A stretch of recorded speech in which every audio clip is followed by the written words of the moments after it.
قرآن کا کوئی ایک لفظ بھی بیکار نہیں ہے، قرآن کریم کا ایک زبر بھی بیکار نہیں ہے، ہر چیز کے اندر فائدہ ہی فائدہ۔ ماں باپ آپ کی زندگی میں ایک مرتبہ ملنے والی دولت ہے، جو چھن جائے گی تب تمہیں اس کا احساس ہوگا۔ جو باپ تمہیں روزانہ بولا کرتا تھا بیٹا دروازہ بند کر دینا، لائٹ بند کر دینا، وہ دوائی کھا کر کے سو جانا، جو ماں تمہیں بولا کرتی تھی بیٹا جلدی سے آ جاؤ تمہارا من پسند کھانا میں نے بنایا ہے، فلاں چیز میں نے تمہارے لیے تیار کر رکھی ہوئی ہے، یہ آوازیں سننے کو جب نہیں ملیں گی نا تب تمہارا گھر ویران قبرستان معلوم ہوگا۔ شرک کرنا بہت بڑا ظلم ہے۔ اللہ تبارک و تعالی وحدہ لا شریک لہ ہے، اس کی ذات و صفات میں کوئی داخل نہیں ہے، سب کچھ کرنے والی ذات وہی ہے، عزت وہی دیتا ہے، ذلت وہی دیتا ہے، روزی دینے والا وہی، اولاد دینے والا وہی، بیماری دینے والا وہی، شفا دینے والا وہی۔ کوئی درگے والا، کوئی جھاڑ والا، کوئی پیر ہو یا مرشد ہو، عالم ہو، نبی ہو، کسی کے ہاتھ میں یہ چیزیں نہیں ہیں، سب اللہ کے ہاتھ میں۔ الحمدللہ نحمدہ ونستعینہ ونستغفرہ ونؤمن بہ ونتوکل علیہ ونعوذ باللہ من شرور انفسنا ومن سیئات اعمالنا من يهده الله فلا مضل له ومن يضلله فلا هادي له ونشهد أن لا إله إلا الله وحده لا شريك له ونشهد أن سيدنا ومولانا محمدا عبده ورسوله صلی اللہ علیہ وعلا آلہ واصحابہ وبارک وسلم اما بعد فاعوذ باللہ من الشیطان الرجیم بسم اللہ الرحمن الرحیم وَإِذْ قَالَ لُقْمَانُ لِابْنِهِ وَهُوَ يَعِظُهُ يَا بُنَيَّ لَا تُشْرِكْ بِاللَّهِ إِنَّ الشِّرْكَ لَظُلْمٌ عَظِيمٌ۔ بارك الله لنا ولكم في القرآن المجيد والفرقان الحميد۔ رب اشرح لي صدري ويسر لي أمري واحلل عقدة من لساني يفقهوا قولي۔ معزز سامعین کرام، قرآن کریم کی جو میں نے آیت تلاوت کی ہے سورہ لقمان کی آیت ہے، جس میں اللہ پاک نے حضرت لقمان حکیم کا تذکرہ فرمایا۔ قرآن کریم میں کسی آدمی کا نام آ جانا اور اس کی بھلائی کا ذکر ہونا، یہ کتنی بڑی سعادت مندی ہے، آپ خود اندازہ لگا سکتے ہیں۔ جب تک قرآن پڑھا جائے گا حضرت لقمان علیہ السلام کا نام لیا جاتا رہے گا۔ حضرت لقمان علیہ السلام کوئی نبی یا رسول نہیں تھے۔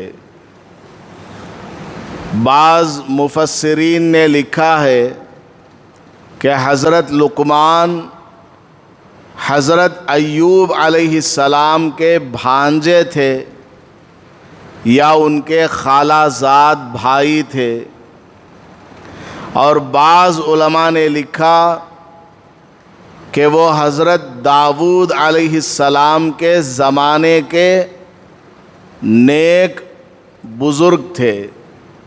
بہرحال جو بھی ہو، لیکن اپنے وقت کے بہت بڑے متقی اور پرہیزگار انسان تھے، اور بڑی حکمت بھری باتیں بیان کیا کرتے تھے۔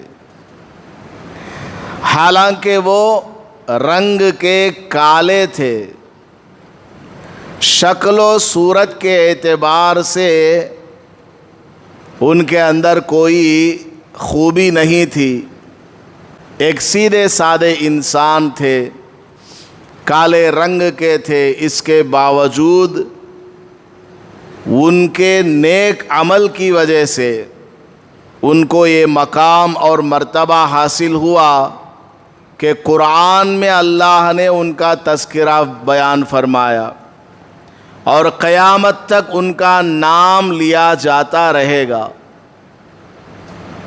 حضرت لقمان حکیم پہلے ایک آدمی کے یہاں غلام تھے، بکریاں چرایا کرتے تھے۔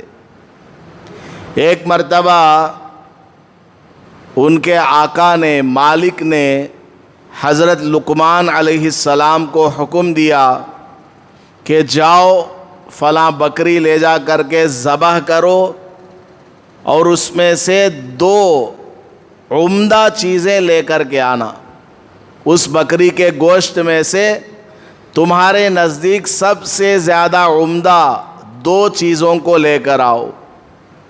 حضرت لقمان علیہ السلام گئے اور جا کر کے بکری کو ذبح کیا، اور 2 چیزیں لا کر کے پیش کی، ایک زبان اور ایک بکری کا دل۔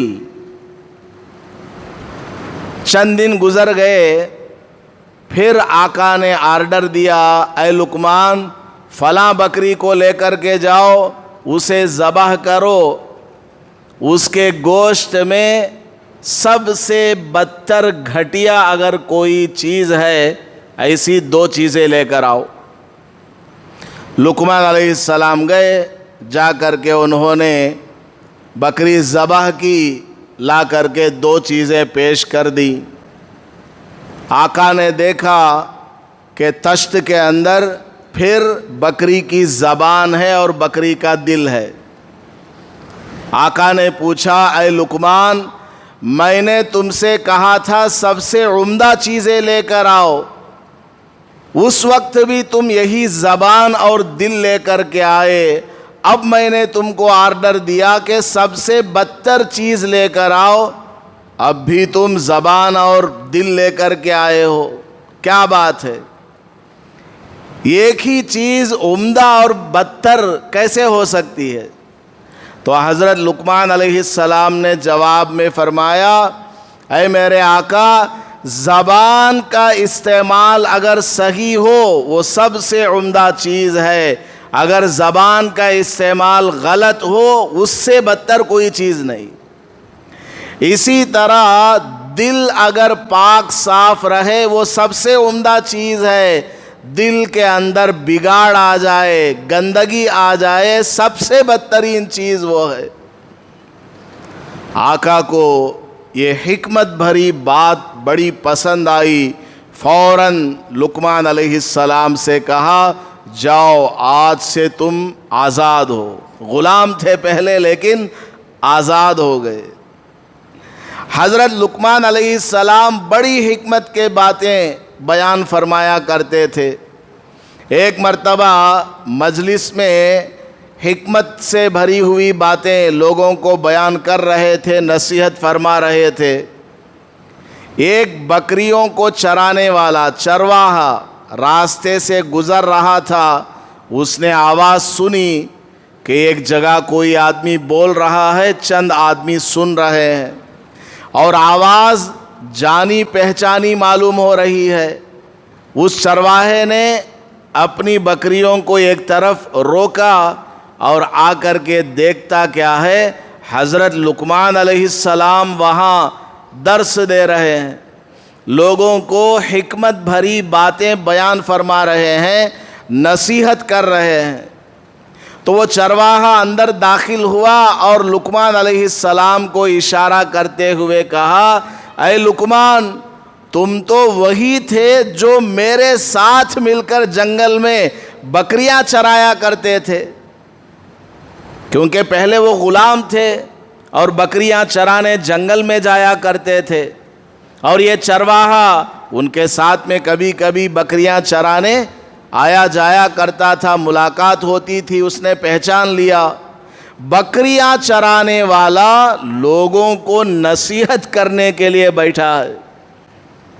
بڑا تعجب ہوا تو پوچھا، اے لقمان، تم تو میرے ساتھی ہو، میرے ساتھ بکریاں چرایا کرتے تھے، آج تم یہاں مسند پر بیٹھے ہوئے ہو، لوگوں کے سامنے بھلی اور حکمت سے بھری ہوئی باتیں بیان کر رہے ہو، یہ درجہ تم کو کیسے نصیب ہوا؟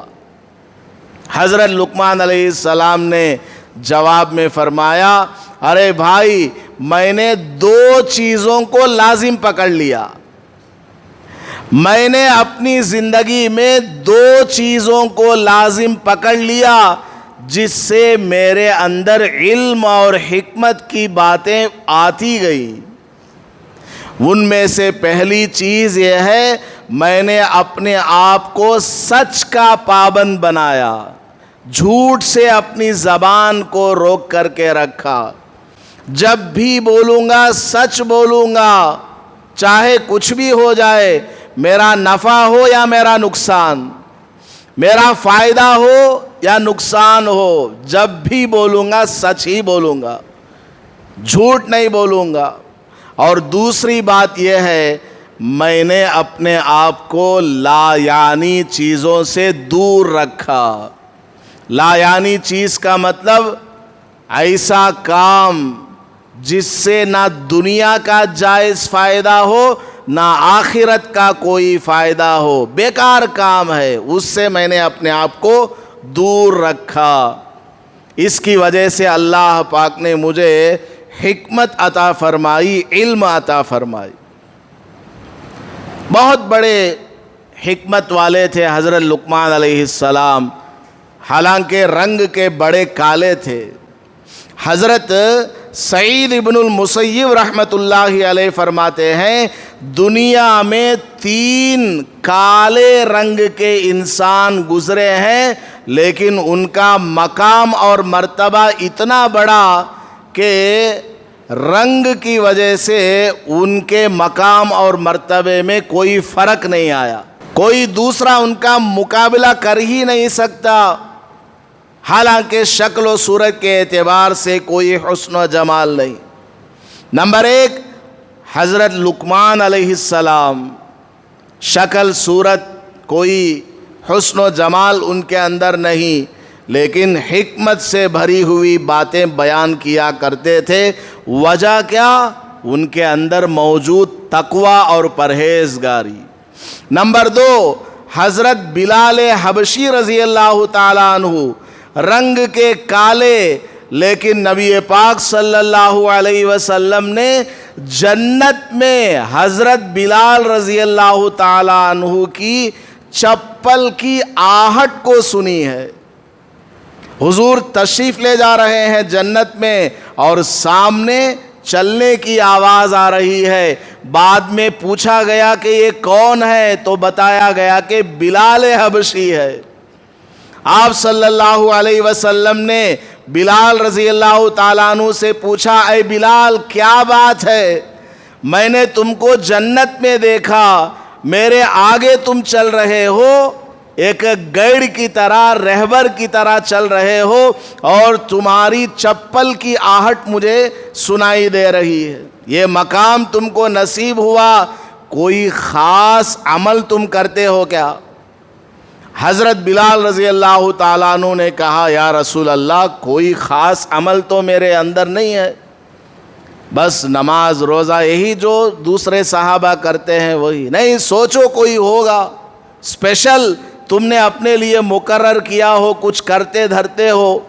حضرت بلال رضی اللہ تعالیٰ عنہ نے کہا ہاں یا رسول اللہ، میں نے یہ معمول بنایا ہے جب بھی نیا وضو کرتا ہوں 2 رکعت نفل نماز ضرور پڑھ لیتا ہوں۔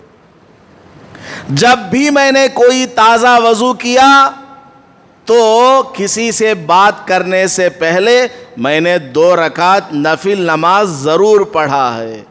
آپ صلی اللہ علیہ وسلم نے ارشاد فرمایا ہاں یہی وہ تمہارا عمل ہے جس کی وجہ سے تم کو اتنا بلند مقام ملا کہ تم زمین میں ہو لیکن تمہارے چلنے کی آواز مجھے جنت میں سنائی دے رہی۔ تو حضرت لقمان علیہ السلام پہلے آدمی کالے رنگ کے لیکن مقام بہت اونچا ملا۔ حضرت بلال حبشی دوسرے آدمی کالے رنگ کے لیکن مقام بڑا اونچا ملا۔ اور تیسرے حضرت عمر فاروق رضی اللہ تعالیٰ عنہ کے غلام حضرت مہجہ رضی اللہ تعالیٰ عنہ، ان کا بھی بڑا مقام اور مرتبہ۔ تو اللہ تبارک و تعالیٰ کے یہاں رنگ روغن کا کوئی دینا ہے ہی نہیں۔ ان اللہ لا ينظر الى صورکم، اللہ تبارک و تعالیٰ تمہاری صورتوں کو نہیں دیکھتا، شکل صورت کو نہیں دیکھتا، مال دولت کو نہیں دیکھتا، خاندان کو نہیں دیکھتا، اللہ تبارک و تعالیٰ تو تمہارے اعمال کو دیکھتا ہے۔ اللہ تبارک و تعالیٰ تو تمہارے اندر موجود تقوی اور پرہیزگاری کو دیکھتا ہے۔ جو جتنا زیادہ متقی پرہیزگار ہوگا اس کا مقام اللہ کے یہاں اتنا بلند ہوگا۔ تو خیر، حضرت لقمان علیہ السلام بہت بڑے متقی اور پرہیزگار تھے اپنے زمانے کے، حالانکہ نبی نہیں تھے، ولی تھے بس، لیکن اللہ پاک نے ان کی نیکی کی وجہ سے قرآن میں ان کا نام لیا۔ باضابطہ ایک سورت ان کے نام سے نازل فرمائی، سورہ لقمان 21ویں پارے میں ہے، اور ان کی کچھ نصیحتیں جو انہوں نے اپنے بیٹے کو کی ہیں ان کو اللہ تعالیٰ نے بیان فرمایا تاکہ لوگ اس کو سنیں اور اس پر عمل کریں۔ حضرت لقمان علیہ السلام نے اپنے بیٹے سے فرمایا وَإِذْ قَالَ لِابْنِهِ يَا بُنَيَّ، حضرت لقمان علیہ السلام نے اپنے بیٹے کو نصیحت کرتے ہوئے فرمایا اے میرے پیارے بیٹے، یا بنیا، عربی زبان کے اندر یہ اتنا پیارا لفظ ہے کہ اس سے زیادہ پیار اپنے بیٹے کے لیے کسی اور لفظ میں نہیں پایا جاتا۔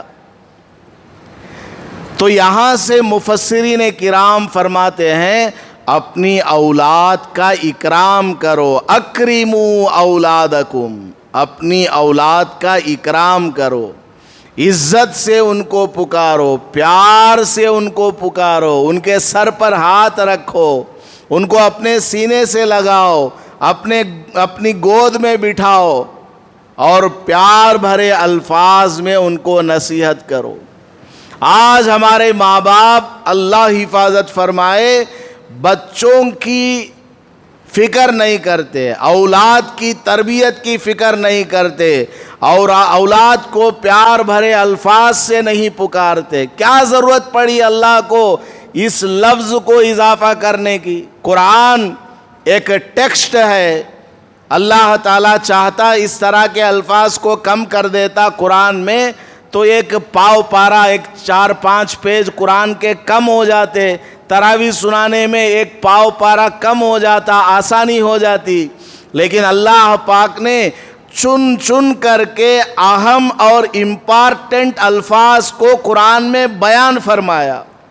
قرآن کا کوئی ایک لفظ بھی بیکار نہیں ہے، قرآن کریم کا ایک زبر بھی بیکار نہیں ہے، ہر چیز کے اندر فائدہ ہی فائدہ۔ اللہ پاک نے حضرت لقمان علیہ السلام کی اس نصیحت کو بیان کرتے ہوئے فرمایا کہ لقمان نے اپنے بیٹے سے کہا اور کس لفظ سے پکارا وہ لفظ بھی بیان فرمایا، یا بنیا، اے میرے پیارے بیٹے۔ تو ہمیں بھی چاہیے کہ ہم اپنی اولاد کو اس طرح پیار بھرے الفاظ میں پکاریں، پیار بھرے الفاظ میں ان کو قریب کریں۔ ہم بچپن سے ہی اس کی عادت بنائیں، جیسی تربیت ہوگی بچہ ویسا بنتا چلا جائے گا۔ ماں جو ہے بچوں کو الٹے سیدھے الفاظ سے پکارتی ہے، آرے گدھے، اس طرح کر کے اپنے بچوں کو ماں پکارتی ہے، باپ پکارتا ہے، الٹے سیدھے الفاظ استعمال کرتے ہیں جن کا منفی اور نیگیٹو اثر بچوں کے اوپر پڑتا ہے۔ اسی طرح ماں باپ آپس میں لڑ جھگڑ رہے ہیں، الٹا سیدھا ایک دوسرے کو بول رہے ہیں، تو جو بچے سنیں گے وہ کیپچر کر لیتے ہیں، ان کے اندر گراسپنگ پاور ہوتا ہے۔ ماں باپ جیسا کمیونیکیٹ کرتے ہیں وہی کمیونیکیٹو سکل بچوں کے اندر منتقل ہو جاتی ہے۔ ماں باپ جیسا لینگویج استعمال کرتے ہیں، چاہے لینگویج کے اندر اوبیڈینس ہو یا لینگویج کے اندر ولگریٹی ہو، جیسی بھی ہو، بچے جو ہے اس کو کیپچر کر لیتے ہیں۔ اللہ پاک نے قرآن میں نصیحت فرمایا، دیکھو لقمان نے اپنے بیٹے کو کیسے پکارا، یا بنیا، اے میرے پیارے بیٹے۔ ارشاد فرمایا، یا وہو یعظہ یا بنیا لا تشرک باللہ۔ کیا نصیحت فرمائی؟ اے میرے پیارے بیٹے، اللہ کی ذات و صفات میں کسی کو شریک مت کرنا، شرک نہ کرنا، شرک سے اپنے آپ کو بچا کر کے رکھنا۔ کیوں؟ ان الشرک لظلم عظیم، اس لیے کہ شرک بہت بڑا ظلم ہے۔ ظلم کا مطلب کیا؟ جس کو جو درجہ دیا جانا چاہیے، جس کو جو مقام ملنا چاہیے، اس کو وہ مقام نہ دینا اور وہ مقام کسی نااہل کو دے دینا، یہ ہے ظلم۔ لوگ کہتے ہیں کہ ہمارے پاس کوالیفیکیشن ہے، ہم اس کے لیے ایلیجبل ہیں، اس کے باوجود ہمیں فلاں سرکاری ملازمت نہیں ملی، سرکاری نوکری نہیں ملی، اور فلاں کو مل گئی رشوت کے ذریعے سے یا کسی کے ریکمنڈیشن کی وجہ سے۔ یہ ہمارے ساتھ کیا ہوا؟ ناانصافی ہوئی اور ہمارے اوپر ظلم ہوا، کیونکہ ہم اس کے حقدار ہیں، ہمارا حق چھین کر کے دوسروں کو دے دیا۔ وضع الشیء فی غیر محلہ، یہ کیا ہے؟ ظلم ہے۔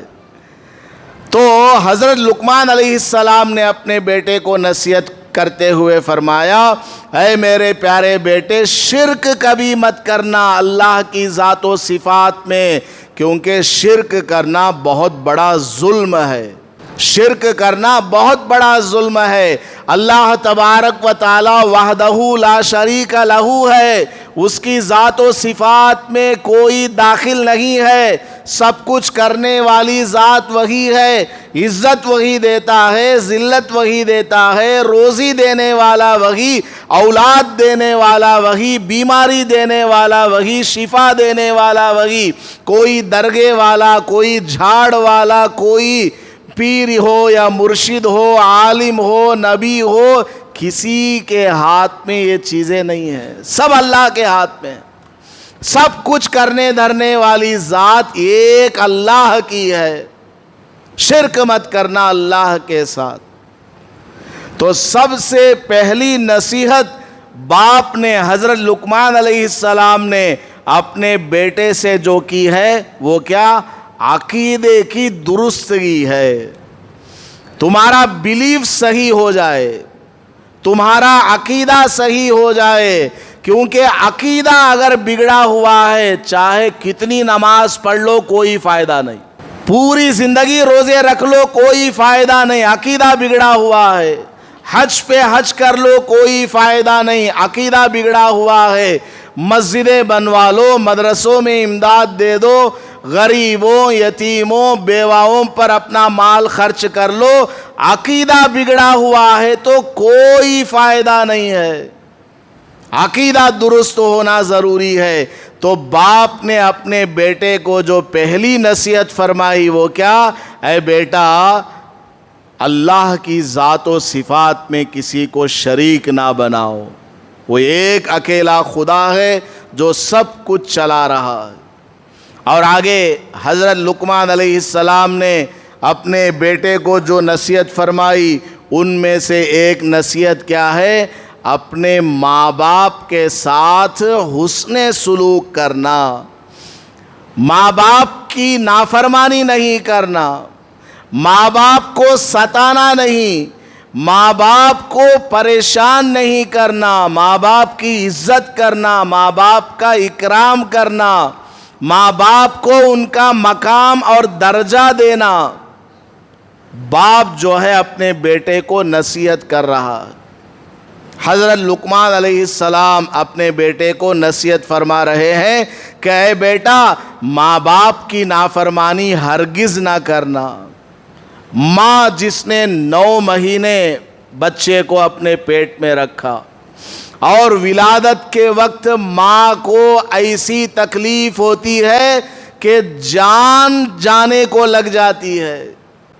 اگر کوئی بچہ اپنی ماں کو کندھوں پر بٹھا کر کے 7 مرتبہ بھی حج کرا دے تب بھی ماں نے اس کو جنتے وقت جو تکلیف اٹھائی تھی اس کا ذرے کا بھی حق ادا نہیں کر سکتا۔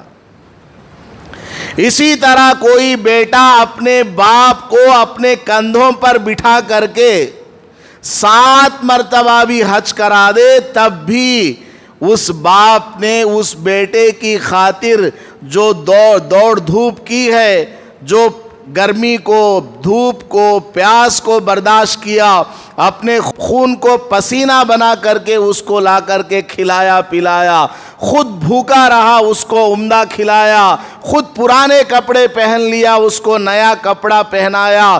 باپ اگر موجود ہے، بچوں کی یہ ساری دنیا ہے۔ بچوں کے دل میں یہی ہے کہ میرا باپ ہے، میں جو چاہوں گا میرا باپ مجھے لا کر کے دے گا۔ باپ نے جو محنت کی ہے اپنی اولاد کے لیے اس کے ذرے کا حق بھی اولاد ادا نہیں کر سکتی۔ اتنا بڑا اونچا مقام ہے ماں باپ کا۔ حضرت لقمان علیہ السلام نے اللہ کا حق بیان فرمانے کے بعد اپنے بیٹے کو دوسری نصیحت جو فرمائی وہ کیا؟ ماں باپ کا حق جان لے، ماں باپ کی فرما برداری کر لے، ماں باپ کے ساتھ حسن سلوک کرنا۔ اللہ پاک نے قرآن کریم میں متعدد جگہ ماں باپ کا ذکر فرمایا اور کہا جب تمہارے ماں باپ دونوں یا دونوں میں سے کوئی ایک بڑھاپے کی عمر کو پہنچ جائے تو ماں باپ کو اف تک مت کہنا۔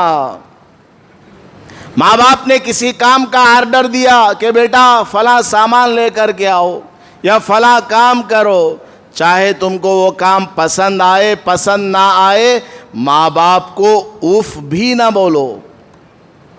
اگر پسند آتا ہے کرو، پسند نہیں آتا پیار و محبت سے ماں باپ کو سمجھاؤ، لیکن ان کو جھڑکنا نہیں، اور ماں باپ کی آواز سے بڑھ کر اپنی آواز بلند نہیں کرنا۔ ماں باپ جتنی والیوم میں بات کرتے ہیں بچوں کو اس سے کم اپنا والیوم رکھنا ہے۔ گھر میں باپ آئے بچوں کو کھڑے ہو جانا کہ باپ آیا ہمارا، سلام کرنا، ان کو ریسیو کرنا، باپ کو اوپر بٹھانا، بیٹا نیچے بیٹھنا، یہ ہے تہذیب۔ آج کوئی اس پر عمل کرتا ہے؟ بالکل بھی عمل نہیں۔ نہ باپ اپنے بچوں کو یہ چیزیں سکھاتا ہے اور نہ بچے ماں باپ سے یہ چیزیں سیکھتے ہیں۔ سیکھنے سکھانے کا سسٹم ختم ہو گیا۔ اسکول میں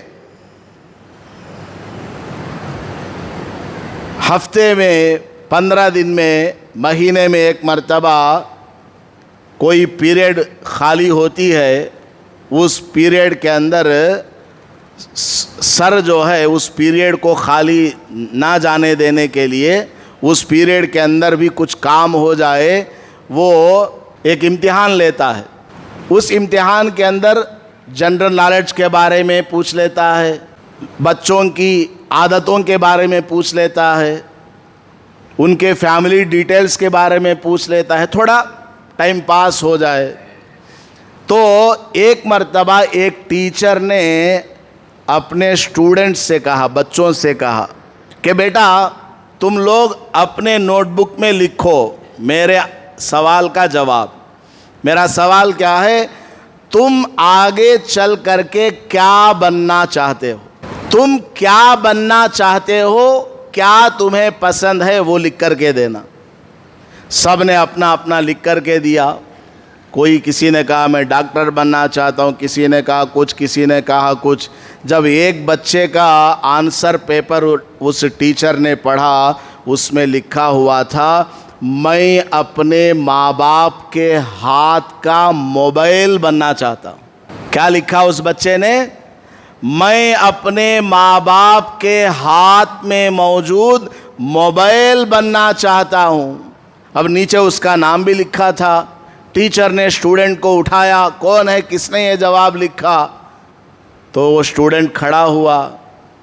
دیکھتا کیا ہے، وہ اسٹوڈنٹ کوئی اور نہیں، خود اسی ٹیچر کا بیٹا ہے. اسی ٹیچر کا بیٹا ہے.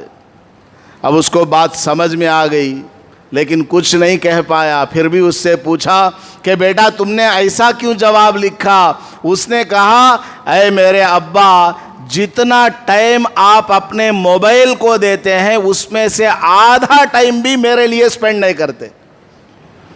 میں اسکول جاتا ہوں، اسکول سے واپس آتا ہوں، گھر میں گھنٹوں میں دیکھتا رہتا ہوں، آپ موبائل میں لگے رہتے ہیں، کبھی میری طرف آپ کی توجہ نہیں. میرا دل چاہتا ہے کہ آپ مجھے اٹھا لیں، آپ میرے ساتھ کھیلیں، آپ میرے ساتھ ہوم ورک کرانے میں انوالو ہو جائیں، آپ کے ساتھ میں ہنسی مذاق کروں، آپ کے ساتھ تھوڑا گھوم پھر کر کے آؤں، لیکن آپ مجھے ٹائم دیتے ہی نہیں. ہو رہا ہے کہ نہیں ہو رہا؟ آج ماں ایک طرف موبائل لے کر کے بیٹھی ہوئی ہے، باپ ایک طرف موبائل لے کر کے بیٹھا ہوا ہے، بڑا بھائی ایک طرف ٹیبلٹ لے کر کے بیٹھا ہوا ہے، بڑی بہن وہ ٹک ٹاک کے اندر، انسٹاگرام کے اندر ریل اپلوڈ کرنے میں لگی ہوئی ہے. ادھر چھوٹے چھوٹے بچے وہ کیا کریں گے؟ وہ بھی ایک سوپ لے کر کے بیٹھ جائیں گے، وہ بھی ایک ٹیبلٹ لے کر کے، ٹی وی لے کر کے یا موبائل لے کر کے بیٹھ جائیں گے. جب گھر میں پہلے فون آتا تھا 10 آدمی مل کر کے اس ایک فون کا جواب دیا کرتے تھے، کتنا اچھا ماحول تھا. اب ہر آدمی کے پاس جو ہے موبائل آ گیا، گھر کا پورا ماحول ستیاناش ہو گیا، اس کو کنٹرول کرنا نہیں آتا. گھر میں بچے آ گئے، بچوں کے سامنے موبائل کو صرف بات چیت کرنے کے لیے استعمال کرنا. اگر آفس وغیرہ کا ورک کر رہے ہیں تو بچوں کو سمجھانا کہ میں اس میں آفس کا کام کر رہا ہوں، کوئی کھیل کود نہیں، تاکہ بچوں کے ذہنوں میں یہ رہے اس کا جائز استعمال کرنا ہے، بس ناجائز استعمال نہیں. اور بچوں کو ٹائم دینا، وقت دینا. تو ماں باپ بھی ایسے ہو گئے، بچے بھی ایسے ہو گئے. بوڑھے ماں باپ کے سلسلے میں اللہ پاک نے ارشاد فرمایا جب تمہارے ماں باپ میں سے دونوں میں سے کوئی ایک بڑھاپے کی عمر کو پہنچ جائے، تم ان کو اف بھی مت کہنا، ذرا برابر اف مت کہنا. کتاب میں ایک واقعہ لکھا ہے، 6-7 بچے تھے، ماں باپ بڑھاپے کی عمر کو پہنچ گئے. ان بچوں میں ایک بچہ بڑا نیک تھا، ماں باپ کی خدمت کیا کرتا تھا. باقی جو بچے تھے ان کو بس پیسوں سے مطلب، باپ کے کاروبار سے، جائیداد سے مطلب، یا ان کو اپنے بزنس سے مطلب. تو ان بچوں نے آپس میں مشورہ کیا کہ ابھی امی ابا کا انتقال ہونے کا وقت قریب ہے، ایسا کرتے ہیں پہلے ہی جائیداد تقسیم کر لیتے ہیں تاکہ بعد میں جھگڑا نہ رہے. تو اس بچے کو بھی بلا لیا، اس بھائی کو بھی اس مشورے میں انوالو کیا کہ تم بھی بتاؤ تمہاری کیا رائے ہے. تو اس نیک بچے نے کہا جو ماں باپ کی خدمت کیا کرتا تھا، جائیداد تم تقسیم کر لینا، میرے حصے میں ماں باپ کو دے دینا، میرے حصے میں کیا دے دو؟ ماں باپ کو دے دو، جائیداد تم رکھ لو، یہی میری صلاح ہے، مجھے جائیداد نہیں چاہیے، ماں باپ کی دولت چاہیے۔ بھائیوں نے کہا ٹھیک ہے۔ ان بھائیوں نے اپنا جائیداد وغیرہ پہلے سے لکھ کر کے رکھ لیا، ماں باپ کے انتقال کے بعد فلاں فلاں فلاں فلاں تیرا فلاں میرا۔ بعد میں چند دنوں میں ماں باپ کا انتقال ہو گیا۔ ماں باپ جب تک زندہ رہے یہ بچہ ان کی خدمت میں لگا رہا اور یہ جائیداد میں لگے رہے۔ جب ماں باپ کا انتقال ہو گیا، چند دن گزرے، ایک مرتبہ وہ بچہ خواب میں دیکھتا ہے کوئی آواز دینے والا فرشتہ یا کون تھا آواز دیتا ہے کہ جاؤ، تم نے اپنے ماں باپ کی بڑی خدمت کی ہے، فلاں جگہ ایک پتھر کے نیچے 1 دینار پڑا ہوا ہے، وہ لے لو، اس میں برکت ہے۔ صبح ہوئی، وہ بچہ گیا، جا کر کے اس پتھر کو اٹھا کر کے دیکھا تو اس میں 1 دینار تھا، وہ لے لیا۔ آتے آتے راستے میں بازار سے گزرا، مچھلی بک رہی تھی، مچھلی خرید لیا، چلو یہ گھر والوں کو کھلا دوں گا، بیوی بچوں کو، ماں باپ تو ہے نہیں۔ گھر میں جب مچھلی لے گیا، مچھلی کو کاٹا تو کیا دیکھتی ہے وہ گھر کی عورت کہ اس کے اندر ایک قیمتی ہیرا نکل آیا۔ اس کو لے جا کر کے اس بچے نے بازار میں بیچا، اس ایک ہیرے کی قیمت سے اتنا اس کو پیسہ ملا کہ پوری زندگی کا خرچہ اس کو مل گیا۔ ماں باپ کے ساتھ حسن سلوک کا یہ صلہ اللہ تعالیٰ دیتا ہے۔ جو بھی آدمی دنیا میں ماں باپ کی خدمت کرتا ہے، اللہ تعالیٰ انسٹنٹ دنیا ہی میں اس کو اس کا بدلہ دے دیتا ہے۔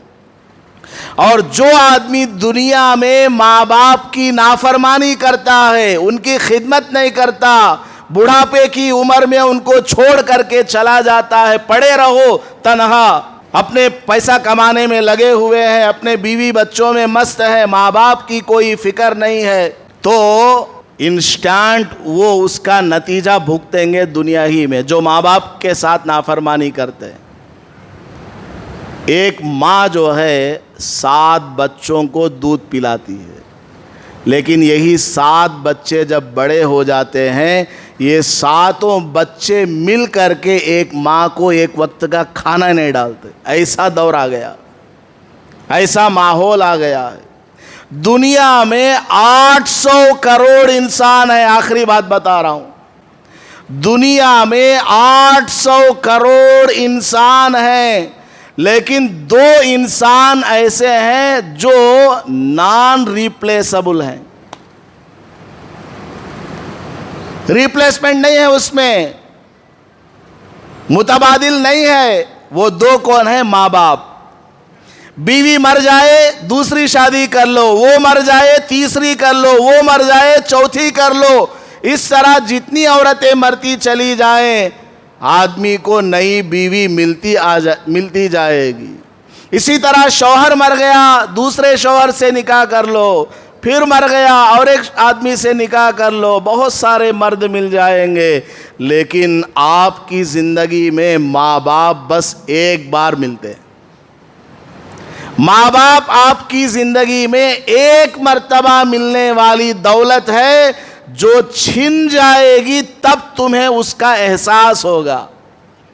جو باپ تمہیں روزانہ بولا کرتا تھا بیٹا دروازہ بند کر دینا، لائٹ بند کر دینا، وہ دوائی کھا کر کے سو جانا، جو ماں تمہیں بولا کرتی تھی بیٹا جلدی سے آ جاؤ، تمہارا من پسند کھانا میں نے بنایا ہے، فلاں چیز میں نے تمہارے لیے تیار کر رکھی ہوئی ہے، یہ آوازیں سننے کو جب نہیں ملیں گی نا، تب تمہارا گھر ویران قبرستان معلوم ہوگا۔ جب ماں باپ کی دولت چھن جائے گی، جب اس کا احساس ہوگا۔